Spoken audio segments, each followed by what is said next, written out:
तो आज की वीडियो काफी इंटरेस्टिंग है। अगर आप 20,000 के अंडर एक कैमरा फोन देख रहे हो, होपफुली इस वीडियो के बाद आपको क्लियर हो जाएगा कि आपकी रिक्वायरमेंट के हिसाब से आपको कौन सा कैमरा वाला स्मार्टफोन लेना चाहिए। अब जो मेरी लिस्ट ऑफ 5 स्मार्टफोन्स हैं उनमें से 4 फोन्स मेरे पास अभी हैं, एक हम ऑलरेडी सेल कर चुके हैं, बट ये 5 फोन्स ऐसे हैं, ऑब्वियसली मैं नंबर करूंगा कौन 5 से लेकर फर्स्ट पोजिशन पे है, बट मेरे लिए ये 5 फोन अगर क्वालिफाई हो रहे हैं इस वीडियो के लिए तो वो ऑलरेडी अच्छे कैमरा फोन में क्वालिफाई करते हैं। बिकॉज क्योंकि कई बार आप लोगों के ऐसे कमेंट्स होते हैं कि अगर मैं फोन के कैमरा में कमियां बता रहा हूं तो मैं इस लिस्ट में ही उसको क्यों रख रहा हूं, बिकॉज ऑब्वियसली कोई भी परफेक्ट कैमरा फोन नहीं होता, हर फोन में कुछ ना कुछ ड्रॉबैक्स होंगे। तो वही हम आज की वीडियो में डिस्कस करने वाले हैं। स्टार्ट करते हैं नंबर 5th फोन के साथ, जो मेरे लिए होगा नथिंग का phone 2A। Because I understand phone एक पिछली जनरेशन का है, बट मुझे ऐसा लगता है कि अब क्योंकि उसका प्राइस थोड़ा कम हो चुका है, 20,000 के आसपास है, उसका जो ड्यूल कैमरा सेटअप है, जैसे 50 मेगापिक्सल है 1.9 का आपको प्राइमरी कैमरा मिलता है, 50 मेगापिक्सल का ही अल्ट्रा वाइड एंगल कैमरा है f2.2 का, जो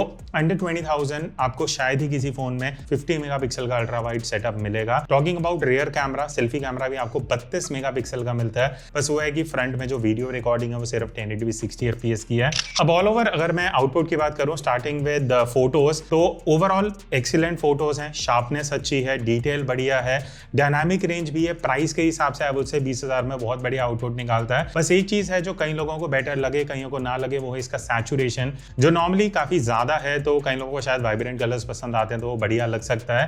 बाकी स्किन टोन इसकी अच्छी है, क्लोज फोकस डिस्टेंस एक इसका one of the biggest points है, एंड इवन इसका जो बोके निकल के आता है 1x मोड में वो अच्छा है। Talking about ultra wide angle camera, यहाँ पे कहीं ना कहीं ओवर सैचुरेशन कुछ ज्यादा हो जाती है और रियलिस्टिक स्काई आपको नहीं मिलेगा, ज्यादा कहीं ना कहीं ओवर सैचुरेशन लगेगा। एंड इवन अगर मैं 2x जूम फोटोज की बात करूं, लाइटिंग अच्छी है बट कहीं ना कहीं आउटपुट एवरेज आता है। एंड स्पेशली इसका जो पोर्ट्रेट मोड है वो इसका वन ऑफ द वीकेस्ट है, बिकॉज 2A में पोर्ट्रेट मोड उतना बढ़िया नहीं था, but still I would say अगर आप नॉर्मल यूज कर रहे हो 1x के लिए या अल्ट्रा वाइड फोटोज के लिए तो आपको यूजेबल फोटो मिल जाएंगी। टॉकिंग अबाउट वीडियोस, इसका 4K रिकॉर्डिंग अच्छा है, डिटेल्ड है, स्टेबल भी है, एंड इवन इसका एक्सपोजर काफी कंट्रोल्ड आता है, जिस वजह से आपको ऐसा नहीं लगेगा कि 20,000 के फोन में एक्सपोजर बहुत फ्लक्चुएट हो रहा है। तो वीडियो ऑल ओवर इसकी बढ़िया है, even ultra wide angle video आप 4K में शूट कर सकते हो, जो काफी सही क्वालिटी निकल के आती है। ओवरऑल आई वुड से अगर आप 2A लेने का प्लान कर रहे हो और आपके बेसिक नीड्स हैं जहां आपको वाइब्रेंट कलर्स चाहिए, ultra wide angle high resolution चाहिए, वीडियो भी अल्ट्रा वाइड में 4K चाहिए, then you can consider going with Nothing 2A। अब 4th नंबर पे जो फोन है वो है Realme का P3। अब इसका जो कैमरा सेटअप है थोड़ा सा यूनिक है, मतलब मेन कैमरा 50 मेगापिक्सल का f1.8 में मिलता है, बट इसमें अल्ट्रा वाइड एंगल कैमरा नहीं है, आपको 2 मेगापिक्सल का डेप्थ सेंसिंग मिलता है। बेसिकली आपको यूजेबल एक ही प्राइमरी कैमरा मिल रहा है। सेल्फी कैमरा की अगर मैं बात करूं तो 16 मेगापिक्सल का आपको सेल्फी कैमरा मिलता है, जो अगेन 1080p तक ही वीडियो रिकॉर्ड कर पाता है। तो अब क्वेश्चन आता है कि Realme P3 Ultra मैं क्यों सजेस्ट कर रहा हूं। देखो, अगर आप 20,000 की रेंज में और आपको प्राइमरी कैमरा फोटोज के लिए स्पेसिफिकली ज्यादा यूज करना है, आपको वाइब्रेंट कलर्स पसंद है, आपको पंची इमेजेस चाहिए, शार्प फोटो चाहिए, और कहीं ना कहीं आप प्राइमरी कैमरा ज्यादा यूज करने वाले हो जहां पे डायनामिक रेंज आपका प्रेफरेंस है, तो ये एक बढ़िया ऑप्शन हो सकता है। इवन 2x जूम जितनी हमने फोटोज ली हैं मेरे लिए सरप्राइजिंग था, बिकॉज प्राइस के हिसाब से बहुत बढ़िया डिटेल निकाल के देता है। पोर्ट्रेट मोड भी इसका काफी शार्प है, फेस पॉप होता है, थोड़ा सा फेस को प्रोसेस करता है, थोड़ा ब्राइट करता है, बट वो देखने में बढ़िया लगता है। इवन 50 मेगापिक्सल जो मोड है उसमें मुझे कोई दिक्कत नहीं लगी, HDR बढ़िया है और आप क्रॉप करके बढ़िया फोटोज निकाल सकते हो। इवन लो लाइट में हमने जितनी फोटोज यूज करी हैं आई वुड से प्राइस के हिसाब से बढ़िया डिटेल है, एक्सपोजर अच्छा निकालता है, एंड ऑल ओवर अगर आप लो लाइट में ज्यादा शूट करते हो तो आप कंसिडर कर सकते हो ये एक one of the good options हो सकता है। वीडियो की अगर मैं बात करूं तो 4K रिकॉर्डिंग में भी ये कलर्स बहुत अच्छे निकालता है। स्टेबलाइजेशन इसका कहीं ना कहीं वीक पॉइंट है, वो मुझे उतना अच्छा नहीं लगा, एंड इवन बैकलाइट कंडीशन में वीडियोस में थोड़ा स्ट्रगल करता है, जिस वजह से मैंने इसको 4th पोजीशन पर रखा है। तो अगर मैं Realme P3 को समराइज करूं एज ए कैमरा फोन, ये उन लोगों के लिए अच्छा है जिनको 1x में ज्यादा फोटोज लेनी है, वाइब्रेंट कलर्स चाहिए, डायनामिक रेंज अच्छा चाहिए, 2x करके अगर आप फोटो लेते हो तो वो बढ़िया आने वाली हैं।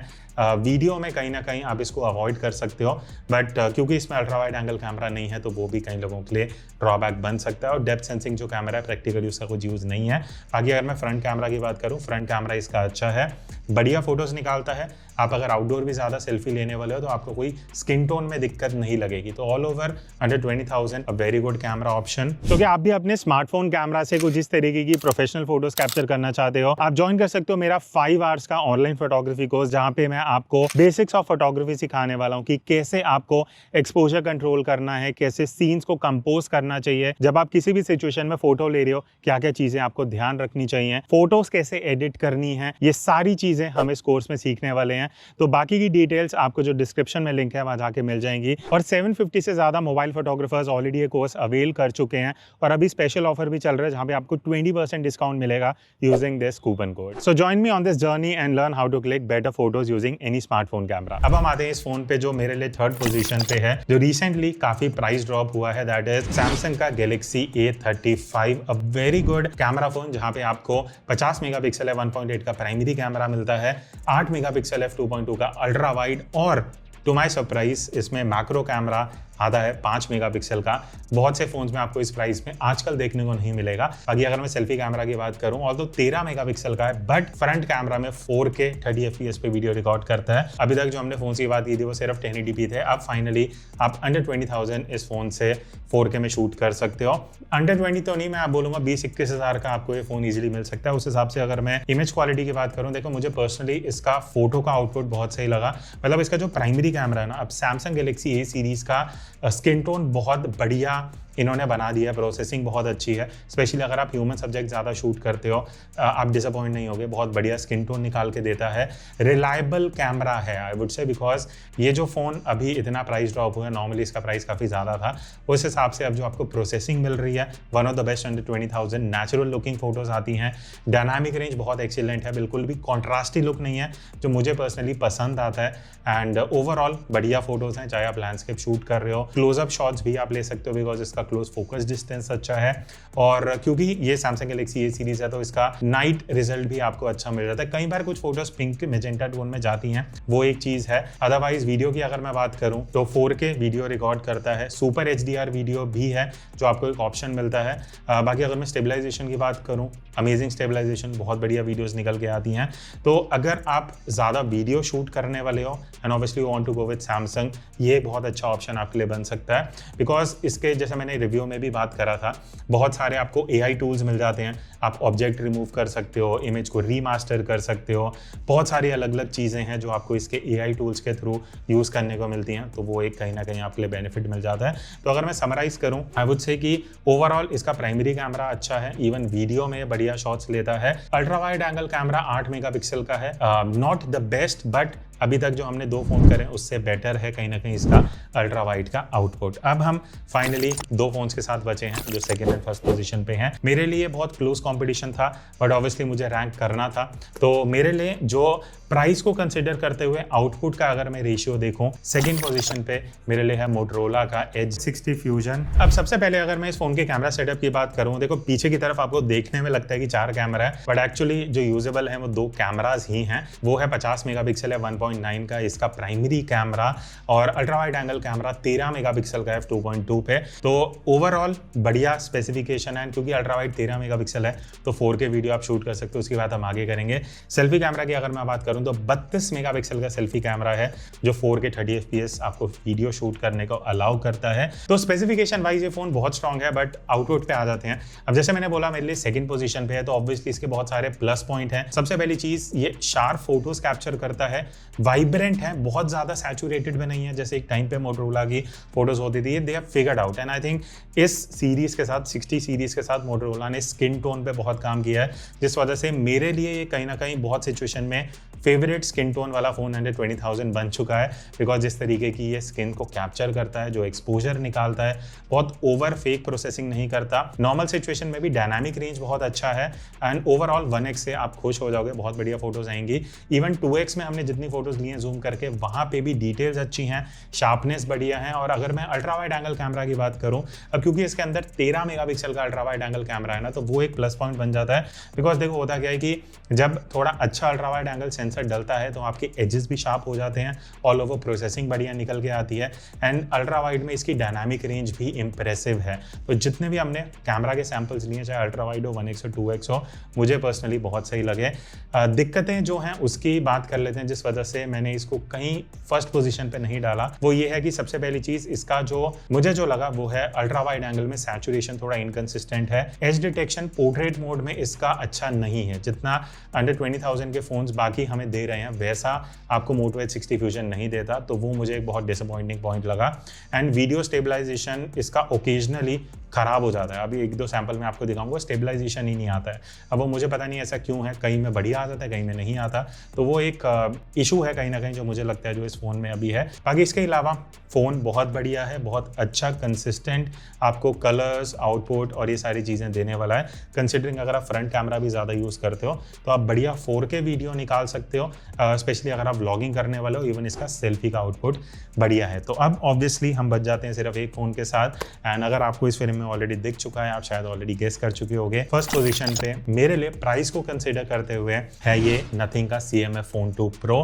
बिकॉज पहली चीज अंडर 20,000 की हम बात कर रहे हैं और ये फोन अराउंड 18,000 के आसपास का है। अब यहाँ पे आपको एक 18,000 के फोन में 3 कैमरा मिल रहे हैं। 50 मेगापिक्सल का f1.9 का प्राइमरी कैमरा है, 8 मेगापिक्सल का अल्ट्रा वाइड एंगल कैमरा है और टेलीफोटो कैमरा जो अब बहुत से ब्रांड्स अंडर 20,000 देना अवॉइड कर रहे हैं। तो 2x telephoto camera 50 megapixel f1.9 का आपको मिलता है, जो बहुत सरप्राइजिंग है। बाकी अगर मैं सेल्फी कैमरा की बात करूं तो 16 मेगापिक्सल का सेल्फी कैमरा है और ये बस एक ड्रॉबैक है आपके लिए, अगर आप फ्रंट से वीडियो शूट करते हो अब इस फोन से सिर्फ 1080p में वीडियो शूट कर सकते हो। अब अगर मैं फोटोज के आउटपुट की बात करूं तो देखो एक चीज मैं क्लियर कर दूं, अभी तक आपने जितने फोन्स के आउटपुट देखे हैं मोस्टली वो थोड़े वाइब्रेंट कलर्स रहते हैं, बट CMF Phone 2 Pro थोड़ा सा नेचुरल साइड पे थोड़े सटल कलर्स रखता है। मुझे ऐसा लगता है वो कई लोगों को पसंद आएंगे, कईयों को नहीं आएंगे, तो वो एक पर्सनल प्रेफरेंस है जिस बेसिस पे ऑब्वियसली हम ये वीडियो बना रहे हैं ताकि आप डिसाइड कर सको कि भाई आपको कैसे कलर्स पसंद है। तो जैसे आप देख रहे हो नेचुरल कलर्स हैं, थोड़ी शार्प, थोड़ी डिटेल्ड इमेजेस हैं, तो वहाँ पे कोई दिक्कत नहीं है। और मुझे ये चीज़ अच्छा लगा कि ये कंसिस्टेंट कैमरा एक्सपीरियंस जो मुझे लगा अंडर 20,000 वो एक कहीं ना कहीं इसका बहुत प्लस पॉइंट है। स्ट्रेंथ इसके बहुत ज़्यादा है क्योंकि क्लोजअप फोकस डिस्टेंस इसका अच्छा है, स्किन टोन बहुत रियलिस्टिक है, वहाँ मुझे कोई भी दिक्कत नहीं लगा। डायनामिक रेंज काफ़ी इंप्रेसिव है, कहीं भी कॉन्ट्रास्टी लुक नहीं आता। इवन 2x में हमने जितनी भी फोटोज़ ली ऑल ओवर बढ़िया शार्प फोटोज़ हैं, क्लियर हैं और 2x को कंसिडर करते हुए मुझे पर्सनली जो जूम है वो इस प्राइस के हिसाब से इस फोन में लगा। बाकी अगर मैं पोर्ट्रेट मोड की बात करूं, अच्छा है। आई वुड से कि अगर आप ओकेजनली पोर्ट्रेट मोड भी यूज़ करने वाले हो आपको बढ़िया फोटोज़ पोर्ट्रेट मोड में मिल जाएंगी। इवन लो लाइट परफॉर्मेंस सरप्राइजिंगली इसका बहुत अच्छा है, जितने हमने लो लाइट में फोटोज़ लिए हैं बहुत बढ़िया आउटपुट आया है। और इवन अगर मैं वीडियो की बात करता हूँ तो देखो यहाँ पे सबसे पहली चीज़ आपको जो 4K वीडियो मिलता है इस प्राइस पे, क्वालिटी अच्छी है, कलर्स अच्छे हैं, मुझे कहीं भी स्टेबलाइजेशन का दिक्कत नहीं लगा। बस ये एक चीज़ है कि अल्ट्रा वाइड एंगल थोड़ा एवरेज है, बेटर हो सकता था, थोड़ा सॉफ्ट रिजल्ट है और फोकस उतना क्लोज आप नहीं जा पाते, वो एक कहीं ना कहीं दिक्कत है। बट अदरवाइज अगर आप वीडियोस 1x को यूज़ करके ज़्यादा शूट करने वाले हो आपको बढ़िया आउटपुट मिल जाएगा। इवन 2x जूम पे भी अगर आप वीडियो शूट करते हो तो आपको यूजेबल अच्छी क्वालिटी की फुटेज मिल जाएगी, ठीक है। अब मैं ये बोलूँगा कि ये फ़ोन उन लोगों के लिए है स्पेसिफिकली जो थोड़ा एडिट करना पसंद करते हैं, बिकॉज जैसे मैंने आपको बताया कि आपको वीडियो में भी और फोटो में भी कलर्स उतने स्ट्रॉन्ग नहीं मिलते, तो आप एडिटिंग में अपने हिसाब से एडजस्ट कर सकते हो। प्लस CMF में एक मुझे बढ़िया चीज़ लगी जो इन्होंने अभी सीरीज़ में लेके आए हैं, इवन 3A सीरीज़ में आया है, वो है इसके प्रीसेट वाला ऑप्शन जो काफ़ी यूजेबल है। स्पेशली एज अ फोटोग्राफर आप अपने प्रीसेट्स भी बना सकते हो और उनको यूज़ करके कुछ अलग कलर ग्रेडिंग वाली फ़ोटोज़ सीधा क्लिक कर सकते हो प्रीव्यू करते हुए। तो ये कुछ रीजंस है जिस वजह से मुझे CMF Phone 2 Pro मेरे लिए फर्स्ट पोजीशन पे आ जाता है। कंसिडरिंग 18,000 का कार्ड डिस्काउंट लगाओगे 17,000 पे आ सकता है। अब आई नो अभी भी शायद कई लोग होंगे जो शायद कमेंट करेंगे कि ये वीडियो CMF ने या मोटो ने या किसी ने स्पॉन्सर किया, बट अगर आप थोड़े पुराने व्यूअर आपको पता होगा मोस्टली हमें सारे फ़ोन खुद ही परचेज करते हैं, उनको रिव्यू करते हैं, कंपेरिजन्स करते हैं। तो ये थी हमारे लिस्ट ऑफ टॉप 5 फोन्स। अब आज है 26 मई, तो इस डेट तक ये मेरे लिए लिस्ट है। अब आने वाले जो फोन्स आएंगे उनको फिर करके अगले 3 महीने में हम ये लिस्ट लेके आ जाएंगे। बाकी नेक्स्ट वीडियो आपको किस कैटेगरी में चाहिए, किस प्राइस रेंज में, वो भी बता देना, हम उस हिसाब से प्लान कर लेंगे। So that's it. आप अगर अपनी लिस्ट नीचे कमेंट में शेयर करना चाहो, आपके टॉप 5 कैमरा फोन्स कौन से हैं बता देना अगर आपकी व्यूज इससे डिफर करते हैं। तो मिलते हैं नेक्स्ट वीडियो में, तब तक take care and keep clicking.